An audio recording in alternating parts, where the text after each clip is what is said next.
Chinnaswamy stadium ಕಾಲು ತುಳಿತ ಪ್ರಕರಣಕ್ಕೆ ಸಂಬಂಧಪಟ್ಟ ಹಾಗೆ ಅದಕ್ಕಿರುವ ಕಾರಣಗಳು ರಿವೀಲ್ ಆಗಿದೆ.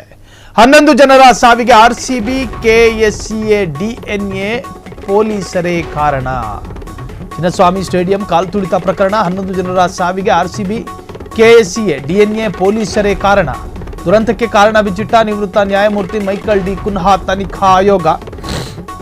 ತನಿಖೆ ನಡೆಸಿ ಸರ್ಕಾರಕ್ಕೆ ವರದಿ ಸಲ್ಲಿಸಿದ ನಿವೃತ್ತಿ ನ್ಯಾಯಮೂರ್ತಿ ಮೈಕಲ್ ಡಿ ಕುನ್ಹಾ ವಿಜಯೋತ್ಸವ ಕಾರ್ಯಕ್ರಮ ಅಸಾಧ್ಯ ಎಂದ್ರು ಜಂಟಿಯಾಗಿ ಕಾರ್ಯಕ್ರಮ ಮಾಡಿದ್ರು. ಬಂದೋಬಸ್ತ್ ಸಮರ್ಪಕವಾಗಿ ಇರಲಿಲ್ಲ, ಹೀಗಾಗಿ ಹೆಚ್ಚು ಜನಸಂಖ್ಯೆಯಿಂದ ಕಾಲು ತುಳಿತ. ವರದಿಯಲ್ಲಿ ಪೊಲೀಸರ ನಿರ್ಲಕ್ಷ್ಯ ಉಲ್ಲೇಖ ಮಾಡಿರುವ ನಿವೃತ್ತಿ ನ್ಯಾಯಮೂರ್ತಿ ಕುನ್ಹಾ ಜೂನ್ 4ರಂದು ಆರ್ಸಿಬಿ ವಿಜಯ ಉತ್ಸವ ಕಾರ್ಯಕ್ರಮದಲ್ಲಿ 11 ಮಂದಿ ಸಾವು. ತನಿಖೆ ನಡೆಸಿ ವರದಿ ನೀಡುವಂತೆ ನಿವೃತ್ತಿ ನ್ಯಾಯಮೂರ್ತಿಗಳಿಗೆ ಸರ್ಕಾರ ಸೂಚನೆ. ಈ ಬೆನ್ನಲ್ಲೇ ಘಟನೆ ಸಂಬಂಧ ತನಿಖೆಯನ್ನು ನಡೆಸಿ ವರದಿ ಸಲ್ಲಿಸಿದ್ದ ಕುನ್ಹಾ ವರದಿ ಆಧಾರದ ಮೇಲೆ ತಪ್ಪಿತಸ್ಥರ ಮೇಲೆ ಕಠಿಣ ಕ್ರಮ ಕೈಗೊಳ್ಳುತ್ತಾ ಸರ್ಕಾರ. ಕಾಲು ತುಳಿತ ಪ್ರಕರಣದಲ್ಲಿ ಪ್ರಾಣ ಕಳೆದುಕೊಂಡವರಿಗೆ ನ್ಯಾಯ ಸಿಗುತ್ತಾ? ಈಗಾಗಲೇ ಹಲವು ಪೊಲೀಸ್ ಅಧಿಕಾರಿಗಳನ್ನು ಸಸ್ಪೆಂಡ್ ಮಾಡಲಾಗಿದೆ. ಆರ್ಸಿಬಿ, ಕೆಎಸ್ಸಿಎ ಮೇಲೆ ನಿರ್ದಾಕ್ಷಿಣ್ಯವಾಗಿ ಕ್ರಮವನ್ನು ಕೈಗೊಳ್ಳುತ್ತಾ ರಾಜ್ಯ ಸರ್ಕಾರ. ವರದಿಯಲ್ಲಿ ಸರ್ಕಾರದ ನಿರ್ಲಕ್ಷ್ಯ ಇಲ್ಲ ಎಂದಿರುವ ಏಕ ಸದಸ್ಯ ವಿಚಾರಣಾ ಆಯೋಗ. ವಿಜಯ ಉತ್ಸವ ದುರಂತ ಸಂಬಂಧ ಹಲವು ಲೋಪ ಪತ್ತೆ ಮಾಡಿರೋ ನ್ಯಾಯಮೂರ್ತಿ ಕುನ್ಹಾ ವರದಿ.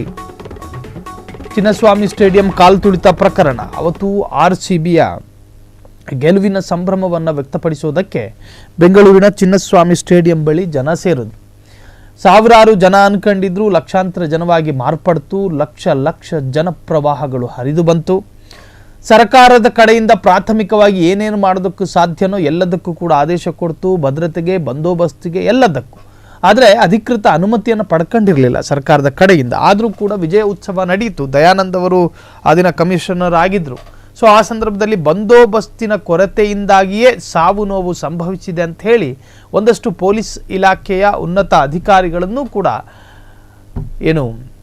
ನಿರ್ದಾಕ್ಷಿಣ್ಯವಾಗಿ ಕ್ರಮ ಕೈಗೊಳ್ಳಲಾಯಿತು. ಸೊ ಅದಕ್ಕೆ ಸಂಬಂಧಪಟ್ಟ ಹಾಗೆ ಒಂದು ತನಿಖಾ ಸಮಿತಿಯನ್ನು ಸರ್ಕಾರವೇ ರಚನೆ ಮಾಡಿತ್ತು. ಅದರಲ್ಲಿ ನಿವೃತ್ತ ನ್ಯಾಯಮೂರ್ತಿಗಳಾದಂತಹ